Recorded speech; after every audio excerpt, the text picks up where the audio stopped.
Hi guys, welcome back again to my vlog, and for today's video, samahan niyo ulit ako na magpalit ng diaper ng ating pasyente. Isa sa mga kagandahan kapag kaya pa ng pasyente na magbuhat pa ng kanyang katawan or maggalaw-galaw, kahit papaano natutulungan tayo na mas papabilis yung trabaho. Katulad ng pasyente natin ngayon, hindi tayo mahirapan gawa na medyo malakas pa yung katawan niya. At kapag napapalitan ko ito ng diaper, kusa niya mismo na inaangat yung kanyang puwet o yung kanyang balakang para mas mailagay natin maayos yung diaper. Bukod dito, yung pasyente natin ngayon, malakas pa rin yung kanyang pag-iisip. Maayos pa rin yung pananalita niya. So yung response niya every time na may mga instructions tayo sa kanya, naririnig niya. Siya na rin mismo yung nagsasabi kung sabihin niya lang daw sa kanya kung ano yung gagawin niya para mas mapadali yung trabaho natin.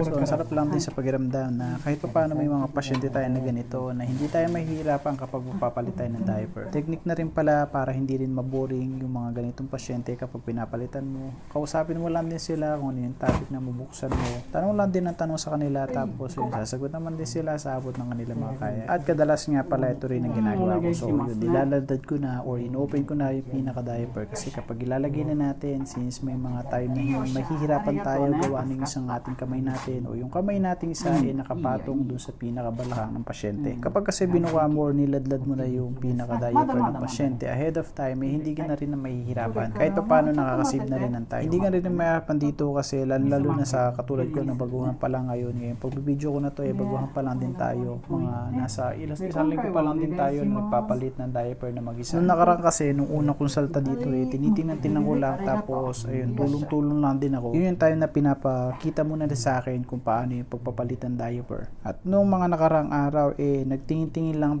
din sila sa atin, tayo naman din yung gumawa, tumutulong-tulong naman din sila sa atin. Tapos ngayon, isang linggo na rin tayo na nagpapalit ng diaper na mag-isa. Since baguhan pa lang tayo, yun, masakit din talaga sa balakang kapag ganito. Lalo na kapag nataon ka sa mga pasyente na kahit paano may mga timbang. At kapag nagkataon na yun, talagang bago ka pa lang, talagang mahirapan ka lalo na hindi yung paggamay talaga lahat ng mga pasyente. Bawat pasyente kasi may mga kanya-kanya silang ability, may mga kanya-kanya silang mga needs. Iba-iba rin yung katawan nila, iba-iba rin yung mga diaper na ginagamit nila. Kaya isa sa mga technique talaga kapag magtatrabaho sa ganito is alamin mo rin yung sitwasyon ng pasyente, alamin mo rin yung kondisyon niya, alamin mo rin yung kakaya niya, yung abilities niya, para kapag gagalawin mo na shower, ibig sabihin kapag may mga care na kailangan na gawin sa kanya, hindi ka na din mahihirapan. At nagkataon itong mga gamit natin dito, like yung mga bed nila, so yun, automatic na rin, i-remote mo na lang, tapos angat, baba, angat, taas, para mas less na rin yung pagsakit ng balakang. Pero may mga seniors ako na hindi na rin nila ginagawa yun para mas mapabilis nga naman yung kanilang trabaho. Pwede yung iba talagang hindi natin masisisi gawa na may marami talaga tayong pasyente. Hindi lang isa, dalawa yung pinapalitan natin ng diaper. At syempre, hindi lang diaper yung ginagawa natin o hindi lang yung pagpapalit ng diaper yung ginagawa natin dito. All around tayo bilang care worker dito sa company. Pero ako, since bago pa lang tayo, kailangan natin na mag-follow sa mga safety procedures at sa mga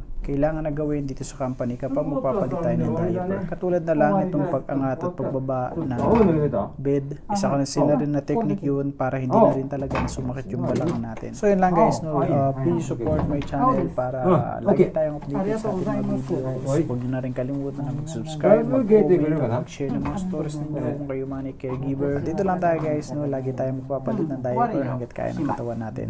Yun lang.